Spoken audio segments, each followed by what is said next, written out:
Now, there is so much wrong with that short statement there. I'm not quite sure where to begin, but I suppose I will try. Senator Warren says that she believes in democracy. Or not a democracy, of course. We're a republic because true democracies always fail. Something about the tyranny of the majority. Now, if Senator Warren actually knew anything about American history or civics and the founding fathers, she'd understand that. But unfortunately, you don't need to know a thing about America or its foundings or its principles in order to be elected. Secondly, the law failed with a majority of the Senate voting on it and voting no, 51-49. So this, in fact, wasn't a minority in the Senate keeping the majority from getting what it wanted. It was, in fact, bipartisan rejection of a barbaric idea. And she mentions the need to get rid of the filibuster because the bill wasn't passed, but Republicans didn't need to use the filibuster at all. No, they just needed one Democrat with a conscience. And thank God there was one to find. So as you can see, the left went crazy. But for Americans suffering to make it between paychecks, abortion's a long way from the first thing on their minds, I can tell you that. But let's talk a bit about Joe Manchin first, who's more conservative than some Republicans in Congress these days, stepping in once again. Manchin is the most powerful man in Washington, which is something I have told you he became January 20, 2021, over and again. And what I told you has been reinforced several times since, but never in more dramatic fashion than yesterday, when he said the law put forth went way too far and did not represent the people in West Virginia, who he is in Washington to represent. Listen.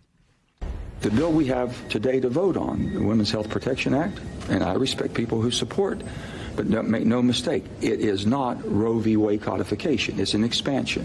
It wipes 500 state laws off the books. It expands abortion. And with that, that's not where we are today. We should not be dividing this country further than we're already divided. And it's really the politics of Congress that's dividing the country. It's not the people. They're telling us what they want. And it's just disappointing that we're going to be voting on a piece of legislation which I will not vote for today. Completely spot on. It's the Congress that is dividing the country, not the people. Joe Manchin is exactly right. And like I said, the truth is the barbaric legislation supported by 49 Democrats would have allowed abortions up to the moment of birth. Let that sink in for a second. Up to the moment of birth for any reason. 49 of the Senate Democrats, 49 senators from the Democrat Party support killing a baby that is one day away from being born for any reason at all. Thankfully, every single Republican rejected the idea of dismembering infants on the verge of birth. But this should tell you everything, and I mean everything you need to know about every Republican and that one Democrat that have a thing we call around here morals and humanity. Should also tell you everything you know about Democrats is exactly right. They'll do anything for power.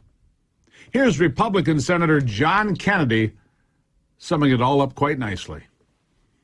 The neo-socialist left has become completely unglued. Their response is as disappointing, I guess, as it was predictable. Burn the place down, intimidate the justices, kill the filibuster, pack the court.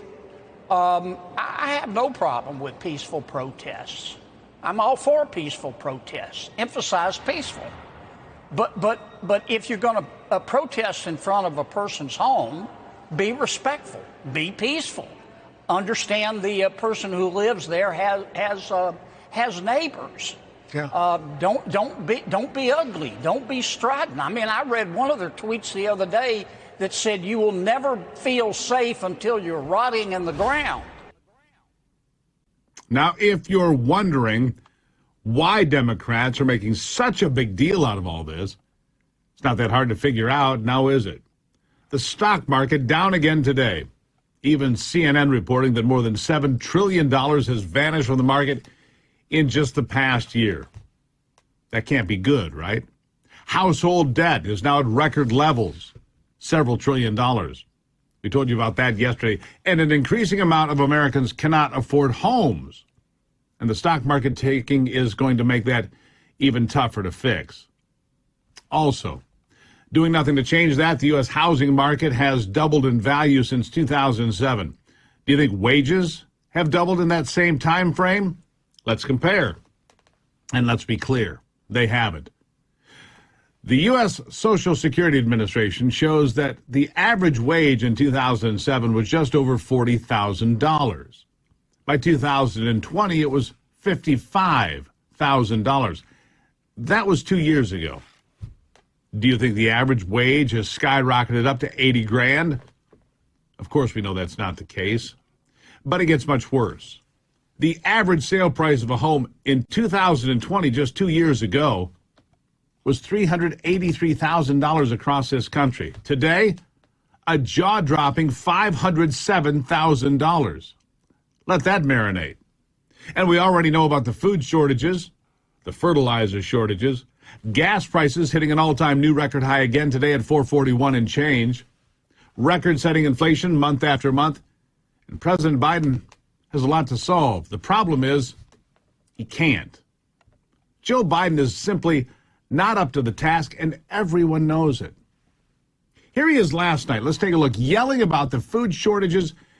Maybe he's trying to scare them away because these shortages are happening right now on his watch. Listen. Remember those long lines you see in television? People line up all kinds of vehicles just to get a box of food in their trunk. How could we forget? People were hurting. And what is the MAGA crowd want to do? Forget it. Forget it. God, this is the United States of America. The idea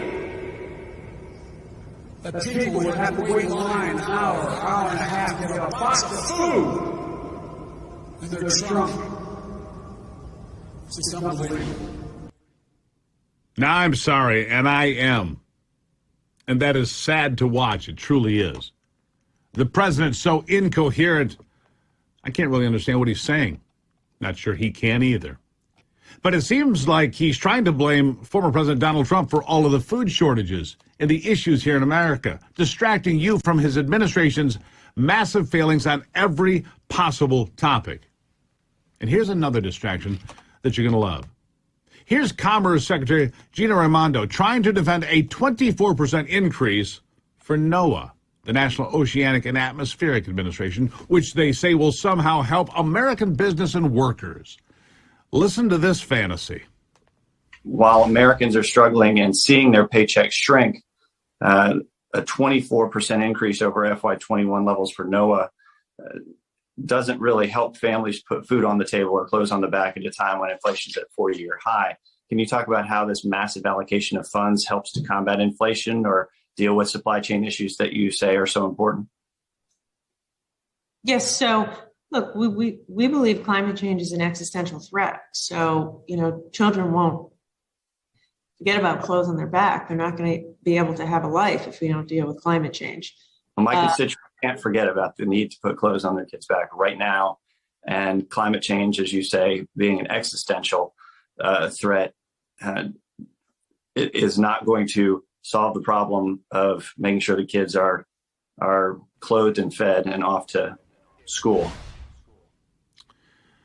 Now, this country today is facing a whole number of serious problems, a litany, really. And our financial experts in the government are worried about things like climate change and abortion. Wow.